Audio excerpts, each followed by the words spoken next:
Hello and welcome to the Extreme Cinema Podcast. I'm Alexander Sternberg, and with me as ever, Woo! it's Dom. It's Dom. It's How me. have you been? I'm so good. How are you? I am good, and I think we got a slightly better Helen Mirren film this week.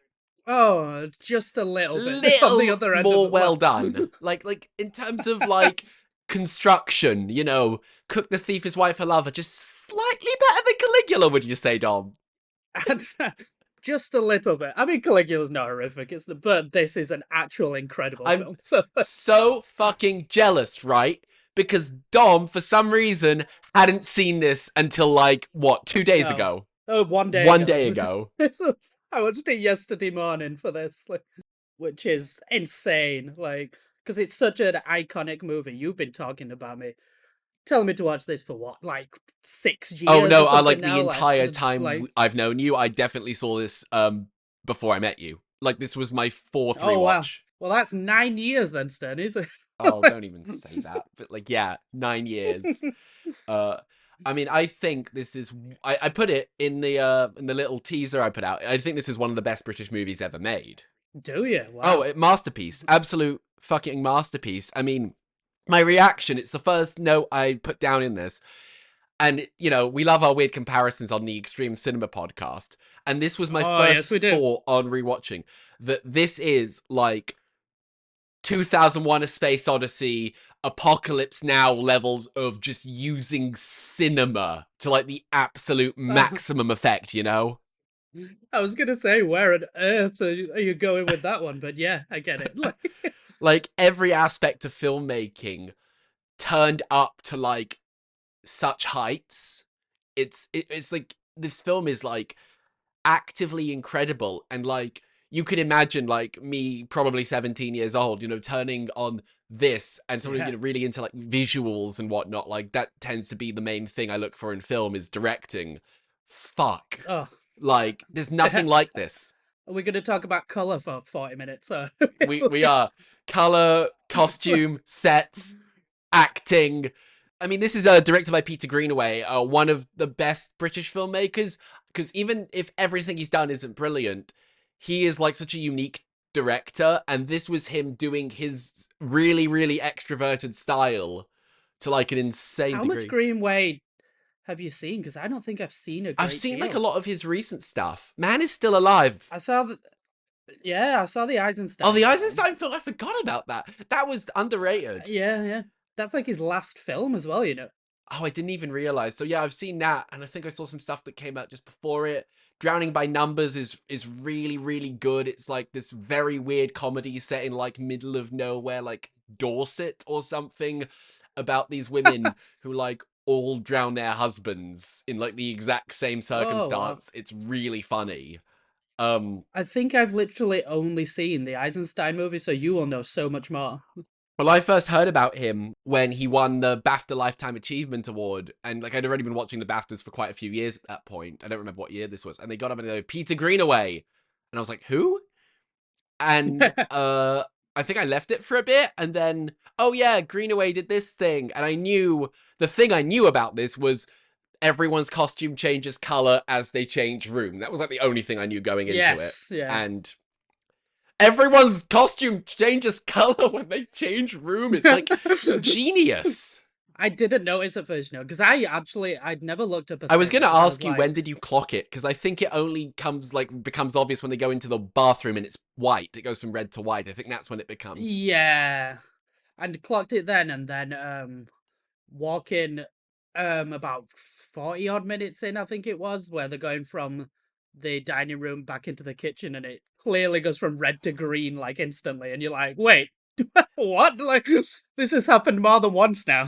It's like, I mean, that is, I think, what the film is very well known for. That and like a lot of sex, because it's Peter Greenaway and his films have a lot of Mm. sex in them. But like, it's genius, and no other film has done it since. And Greenaway said it's like a symbolic of the characters kind of changing persona when they're in different rooms with different people. I don't care about that. I think I really don't. Like, it looks amazing. He could literally have said it has no reason. Yeah, It's just every room was a different color. And instead of having costumes clash, he wanted them to not clash. yeah. Don't need, it's one of I those don't care logic what doesn't it matter. means. I don't care what it means. It looks fucking cool. So let's leave it at that. Like, And the costumes, like, oh my God. Did you look in the credits who they were? no, I didn't. Jean-Paul Gaultier. Oh shit! Really? Oh my god. Yeah. It's like that. Like, I think Suspiria's Dior or something. Or is that, I forget, Gaultier as well. Like, you occasionally get films when you're like, okay, it's a big brand doing it. Or Yeah. Yeah. I'm gonna go now. It's not Chanel, I don't think, who did Suspiria. I'm gonna guess Dior, or maybe it is also Gaultier, but like, fuck. Yeah, the costumes are like incredible. Like, not just the suits, but like Helen Mirren's dress is amazing. All the like weird people in the kitchen. Oh yes. Towards the start. Well, it's got such like the quirky. It's so Greenaway, like that quirky humor with like everyone in the kitchen is just a mental case basically, like except the main chef. Um, like the Yeah. sous chef just topless, like this like fat topless bloke with like a chain necklace. It's like he's Yeah. Greek or something. I started the movie and I was like, oh, this is a good one. Like, Basically, the dialogue. I mean, it's constant dialogue, and it's like fucking constant from Michael Gambon, and it's like genius. Like this is, I think, Michael Gambon's absolute best performance. God, yeah, probably. I mean, it's did not even realize it was Gammon for a while. When I started. Like, Oh, all I knew was that Helen Mirren was in it. That's all I knew, because I'd never looked up a thing because I was like, I need to not look up anything and just go into this. yeah. I mean, that's the best way of doing it, and like, you kind of, at least me, maybe, I sort of go, okay, this is like I knew it was a bit like the costumes changed. I kind of knew it was going to be like a artsy film Hmm. and whatnot, but like it's so engrossing and it's like this amazing genre mix. Like you've got like the gangster element too and the romance. I mean, it's made much more centered on the romance, but it works so well because like this is also what I wrote down. It's like this is such a beautiful, beautiful film about like the ugliest main character. Like he's an Oh, awful human. what a dickhead! Like, honestly, like, I was like, oh, I hope he dies. I love it when filmmakers like, here's the main character, zero redeeming qualities. Yeah, just slaps his wife about and is one of the worst people on film I've ever seen in my life. Like, it's Like he doesn't fucking shut up the whole movie. And what he says, we'll get into like the meaning later, but like absolute nonsense start to finish.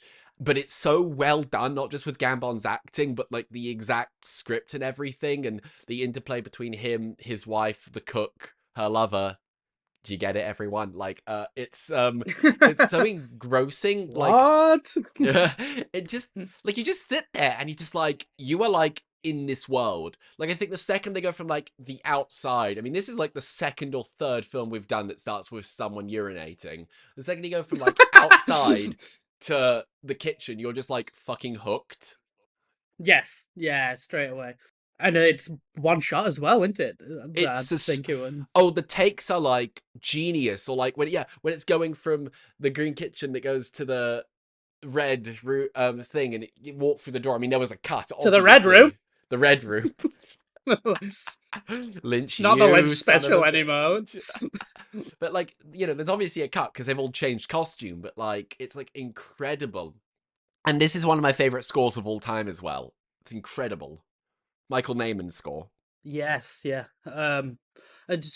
We could say all day about how incredible everything It's is on another it, I one of think. those episodes because Like, like, I think the only issue I have with the film is I think the second last scene between Helen Mirren's character and the cook, I think that's a little overwrote. Other than that, I think it's like flawless. yeah, I mean, I gave it a 9. I know you give it a 10. I was shocked. It's one of those films that even the fucking Yeah, 4.5 stars on Letterboxd, you go, this is not good enough.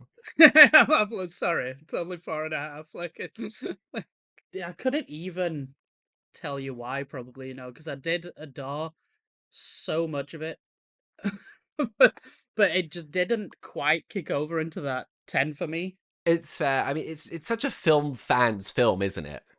Yeah, oh, absolutely. Yeah, it's like the most film fun film ever of just like you'd watch it with your friends who are also into film and be like, "Oh my god, did you see that bit? Like, did you like? Oh, the colors, like." Like, I'm yet to see, like, Zed and Two Noughts. I know I've got some friends who fucking adore that film, but, like, from the Greenway I've seen, which I don't think is even near half his filmography, because he's very prolific. Yeah. This is the best I've seen from him. Like, this was him coming together, and Ebert said of this film, like, it's much more emotional. He thinks that Greenaway before this was, like, much more intellectual. And I actually don't know the timeline in my head of his films, but I've never felt that, like, Greenaway was never going for emotion. Like, unless there's some early shit I'm missing, which is very dry. Like, Greenaway's never been a dry filmmaker, in my opinion. Well, this was his sixth film apparently. So, and that Drowning by Numbers was just before this. Oh, So well, there you go. That's definitely not dry, and I mean, it's yeah. intellectual. I mean, it's got a very theatrical styling. As does this. This would make a good play as well, even though you just lose all that, like, Oh, incredible it would. cinematic Yeah. language. Gonna say there'd have to be some clever things to make this into a play. You could have actors, like, change costume on set. That I did Yeah, that in true. my Yeah. drama GCSE. Or no, the other group did it in their drama GCSE. Thought you could say you did this for your drama, Jesus. No, oh my god.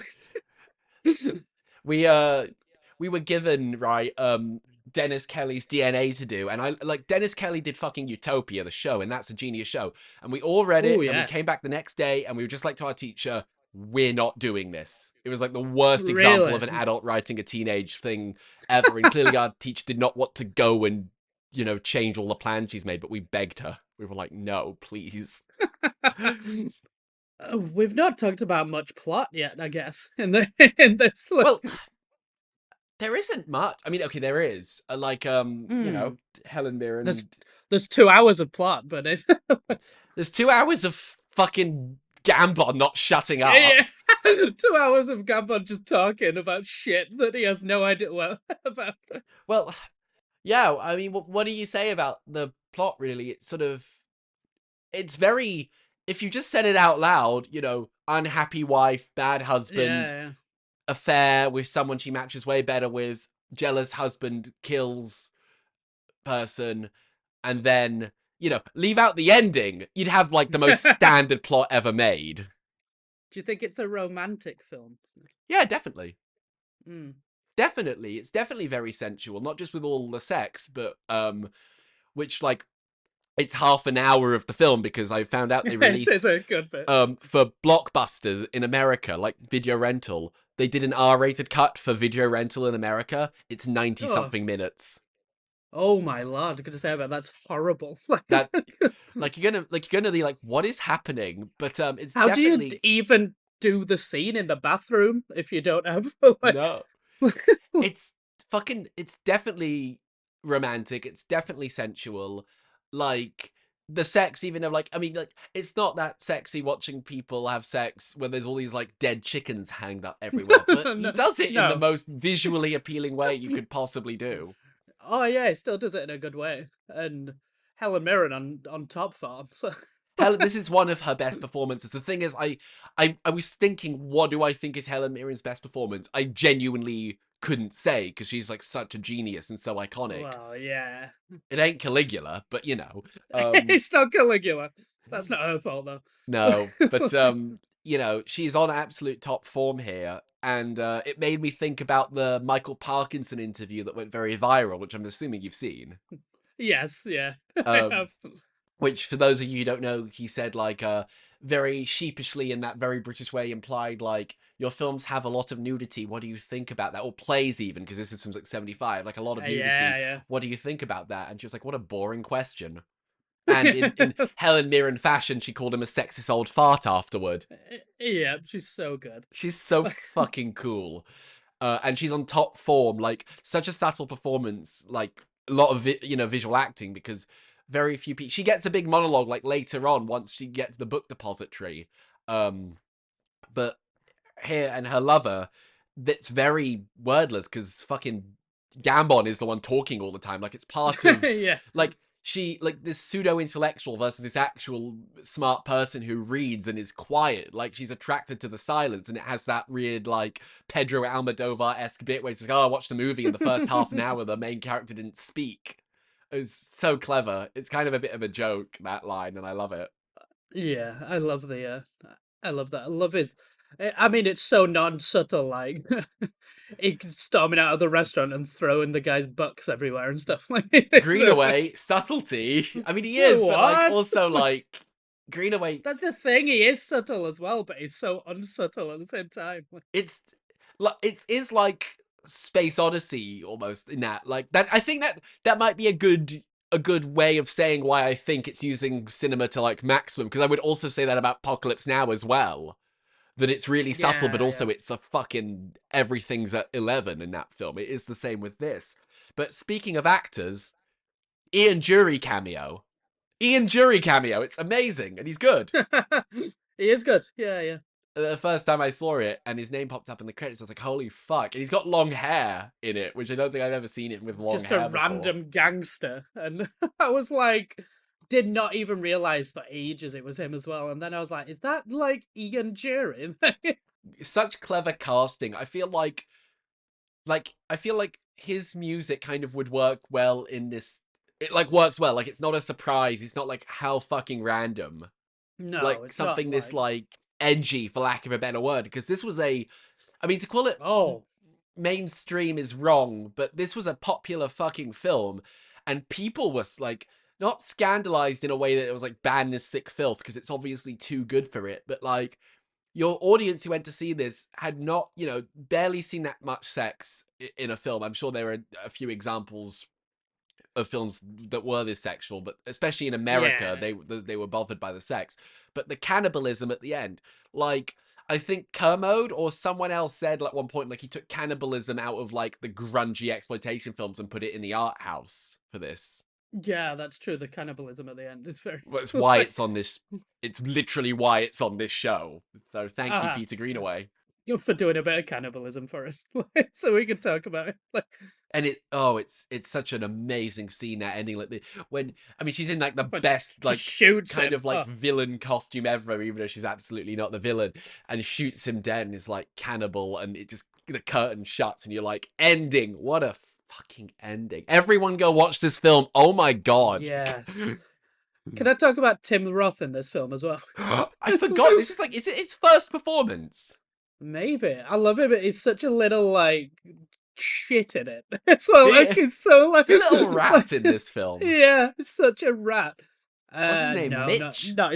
not his first performance. Yeah, Mitch. Yeah. That's one of the surprise ones as well, like because I guess he is like a random medium-sized part. Like he's got a lot of screen time. He doesn't, I mean, a lot of people have a lot of screen time and don't speak a lot, but he's, yeah, he's great. He has the great scene where he gets beaten up by in the dining room by Oh yeah, Gambon. Like, he's this like little lackey who's like, he's the one who's loyal till the end. mm-hmm. It's like, obviously I think a lot of the direction, it's really, really influenced by paintings, and Oh, specifically absolutely. Yeah. like Rembrandt and the Dutch masters in the, what's referred to as the golden age of Dutch paintings. And you can tell like all these like group sittings of people eating with the food, all these like, it's so like, it's like the directing is fucking crazy. Like all these like long tracking shots with extras going to and from, everyone seated very deliberately. It's kind of a bit Barry Lyndon in that Oh, sense. very, very Barry Lyndon. Like, if I start talking about pre-Raphaelites, will you kill me? Or Yeah, go for it, please. like, We're a highbrow because show. Don't listen to the next yeah, episode, everyone. This is a very highbrow podcast. this is a eyebrow podcast. We'll never talk about porn on this, but it has it has such a the pre-Raphaelite Brotherhood. I'm assuming Yeah, but 1800s. John Everett Millay, William Hunt are the famous ones. They do beautiful paintings that were supposed to be like things to God almost. They were bringing back like beautiful colors and beautiful scenes, and everything was like based on classical everything, and it influenced most of the beautiful art we see now. Basically, like bringing from a modern perspective, and this is so that it drips with that. It's ridiculous. That's such a good comparison, honestly. I mean, the painting in the background, I googled what it is. It's Franz Hull. It's called The Banquet of the Officers of the St. George Militia Company, 1616. And I've seen a couple interpretations of it. I've of because that's like so prominently in like all the scenes in the restaurant.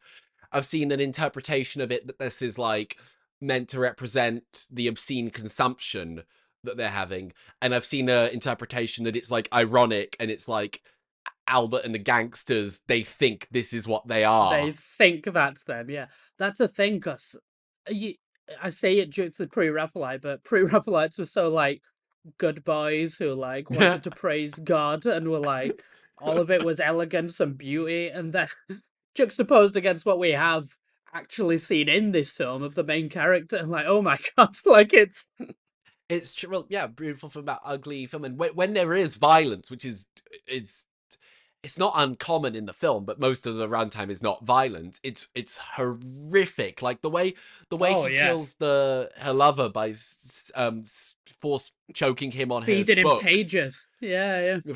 and then the thing that comes out there is the French Revolution, which is I mean like one of the Oh well. more overt political statements in the film. Something I also feel passionate about, but Well, I guess we should get into meaning. Do you know what the meaning of the film is? Like intended meaning of the film? no. You'll have Because to enlighten me. you will not I don't think this is obvious at all. I think people have to read this because I had seen this film a few times and then I watched the Renegade Cut episode on it and I was like, "Oh, that makes Oh, sense." And I've okay. seen like Siskel and Ebert bring it up too as well. So it's an allegory for Thatcherism. Oh, really? It is. It's like the way Greenaway sees it is that like Gambon's character Spricker is like the embodiment of the Thatcherite ideal, where it like shuns actual intellectualism for like this pseudo intellectual fucking nonsense, and like strong arms. Everything is about strength, and I watched it with that in mind. I thought like you could kind of transpose maybe a yuppie onto him or something, like this gangster, and then you Yeah. have these other economic gangsters who are like the only thing is accumulating wealth for them and nothing else, and like they know what's right even though they're like the least educated fucking people ever. Um and it's been on my mind recently because I watched a video on YouTube, like a BBC debate from the 80s. It was called like fucking leftists debate Milton Freeman. One of these leftists supposedly was famous leftist Nigel Lawson. So the person who put this up in online is a fucking moron or so far to the right. It's insane. Leftist Nigel Lawson. Famous leftist Nigel Lawson, but like I was so struck, right, by what a pseudo-intellectual Milton Friedman is, because like at one point he said like, oh, the working class in the Victorian era had a better standard of living, and their standard of living went down after like the welfare state came in 1905. Like Wow. everyone, including Lawson, kind of just went, but that's not true. And I just thought, like, how can you can't take this man fucking seriously after you say something that fucking dumb, but this, he influenced all of the economics that we are stuck with now and that destroyed every country that has been touched by it. Yeah, it's always great when those things happen. When it's somebody who But genuinely has no clue. it reminded me of Spicker. That's not to say I'm sure if he's Yeah, yeah. talking pure economics, he isn't that dumb as he was when talking about British history. Well, as a But full-on like, statistician, so but yeah, yeah. like you can't take someone seriously after saying something that dumb, and that is the kind of bullshit that Albert Spicker would say. And it's like, the poor people in Victorian era, they had, it would be food as a metaphor for this, but it would be something like they used to dine Yeah. on this, and now it's just this. It would be some level of nonsense. Um, and it's obviously I think still relevant. It reminded me of the Brexit campaign and like the whole Brexit campaign was very much like, the elites don't know what you're on about. We do. And, you know, Michael Gove's saying, I think the British people are tired of experts. That's crazy because I did not see so much politics in this movie, but obviously it is. Well, But I like, didn't either until I read or watched a video on it and read about it. And now, like, next time you watched it, you'll see it in this light. It's very not yeah, obvious unless you've read it. And there's, you know, there's good things to be said about that, and there's bad things to be said about that as like a filmmaking choice. that's the thing because I usually pick up on this stuff and I did not at all. So maybe it is a bit too subtle, which is crazy for a Greenway. It's not too subtle. It's not, that would be like, It's I don't think this is decipherable unless you know it. So I kind of like the yeah, fact that you can watch it pure, it's not a surface level, but you watch it as a film divorced from any kind of political allegory and you get it. I mean, there is a bit of politics in there, like with the French Revolution book, like ah, he is, you know, Spicker is obviously representing the pre-revolution where it's like, oh, fuck this. They, you know, these peasants didn't want us to have all the wealth. That's clearly what he represents. And he's praising, you know, Napoleon and Hitler and a very edgy Mr. Greenaway, also Churchill in the same light. yeah, yeah, You know, very churchily. so you have that reading of history and that like praise of the elites. That's definitely in the film, but like you wouldn't think it was like super political. If anything, you would think this is being used as a metaphor for the character rather than vice As versa. yeah, yeah, the other way around. That's a great scene where he's like, oh, Hitler was very fond of his seafood, you know, famous fish eater Hitler. Famous Uh, fish eater Hitler, and then yes. the other guy goes, "You're talking bollocks," and that's like towards the end of the film after he's killed uh, the book dealer, and that's the first time someone's just like, "Oh, you don't know what you're on about." Yeah, which is beautiful. Like the golden Vindicating, cutlery as like, well. Here's this fucking gaudy, fucking awful looking golden cutlery, and the chef's just like, boom, break, it's rubbish. You can't tell. It's shiny and yeah, golden, so he thinks it's great, but it's not. it's what? It's a beautiful movie. It is beautiful. Like, There's so much, so much to love. So much to love, and everyone loved it. I mean, ebook gave it 4 out of 4. I was looking through some reviews. The FT just called it a fucking masterpiece. It's like the third word in that review or something, which it obviously is. Like people, no one needed to sleep on this. You watch it and you're like, well, this is just obviously a work of genius. There are, because I know you gave it a 9 out of 10, but for me, there are 10 out of 10 films that you kind of think about and you go, I guess this is actually a masterpiece. And then there's films that you just go, well, this is one of the greats. And for me, this was instant love. no, fair enough. Yeah, I mean, I'm up there. Like, it's still an unbelievably amazing film. Maybe because I've seen it so late on. I, you, I mean, Is a no, difference, like. I can forgive a half star down. I know. Like I remember I put out my review of Climax on my channel ages ago, and I was talking to someone in the comments. I said, "Oh, I was thinking about giving it a 0.5, and then yeah, Yeah, yeah. 7.5, and I went with a 7. Now I think it should be 7.5." And the guy was like, "Dude, just don't think too hard about your ratings." And literally since that comment, I have kind of been of the assumption that a But 1 out of 10 difference is but my meaningless. ratings are all I am, Sturdy. That's Exactly. like, Well, you like I think I literally I mean I think for most of my time watching films, pretty much up to that moment I've been so meticulous about what out of 10. I mean, we used to just go to the pub and be like, yeah. this film, this out of 10, this film, this out of 10. Oh, well, it used to be our favorite thing to do. Like, Pre-letterbox, by the way, people. yeah. Pre-letterboxed. We this was just how we When rated stuff. when was Letterboxd founded? I don't know. I got it when I was 19, I think. So, oh, a while ago now. 2011, apparently. 2011, so I would have got it like 2016 or something. Yeah. My word. My word, Dom. A little fun factoid I found while researching this as well. I mean, it is fun factoid. This is at the bottom of the Wikipedia page. It's referenced in Monkey Island 4. I have the Wikipedia page here. Oh, so it is. I Like, promise you, Jesus. people, I do more research than read Wikipedia. But Yeah. I will I start like there. to have it during the episode so I can remember things sometimes, but that's That's it. really, really helpful, actually. Yep, the bartender, the thieves, his aunt, and her lover. I mean, Those Monkey if Island people have I'm taste. gonna say it's Monkey Island, they always do things like that. It's a classic. I mean, final thoughts, unless you got anything to say? No, I think, yeah, go for final thought. It's a classic, classic, classic movie. Everyone has to watch this. No matter your taste in film, you have to watch this. I could not imagine anyone who even has a passing interest of film watching this and going, I didn't like it. Could not. Yeah, absolutely. It's like I said, every aspect of filmmaking, writing, directing, acting, editing, costumes, sets, music, even just going into even more detail, blocking, like it's Yeah, everything yeah.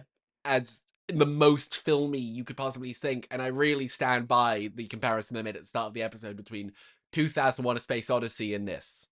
Yeah, I get that now more. Just yeah, go and watch it. It's beautiful. It's seedy but beautiful, and you'll love it. And that's all I could say. Like, Like I said, beautiful film about ugly person. And yeah, even if you haven't seen this and you listen to the whole podcast, it's one of those ones. I mean, okay, the ending is very cool, but like you don't yeah, you it's not about the plot. It's the experience, and it's yeah, powerful. It's absolutely. So, Sterny, oh, fuck my you life. can you can introduce next week because I stayed 1,000 miles away from introducing this thing. Okay, so like we try and mix it up a bit on this show. We try and not do sort of two similar films in a row.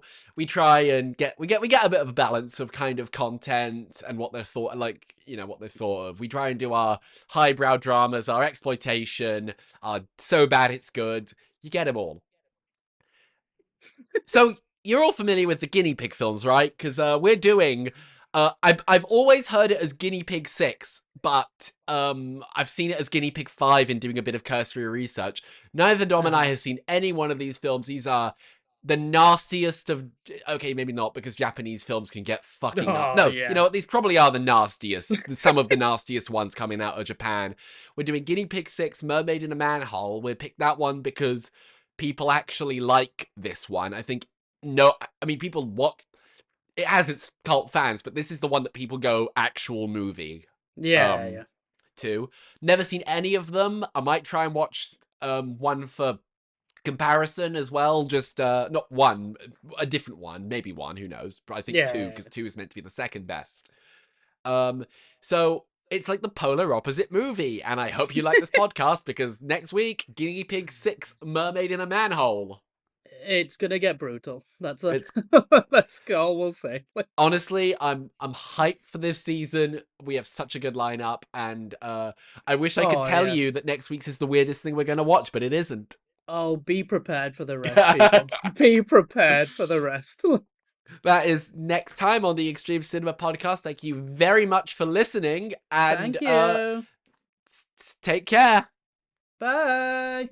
You've been listening to the Extreme Cinema Podcast with Alexander Sternberg and Dom Loach. If you enjoyed this podcast, please consider subscribing, as it really helps us out. The original artwork for the podcast was done by George Arnold. The Extreme Cinema Podcast, available where all good podcasts are available.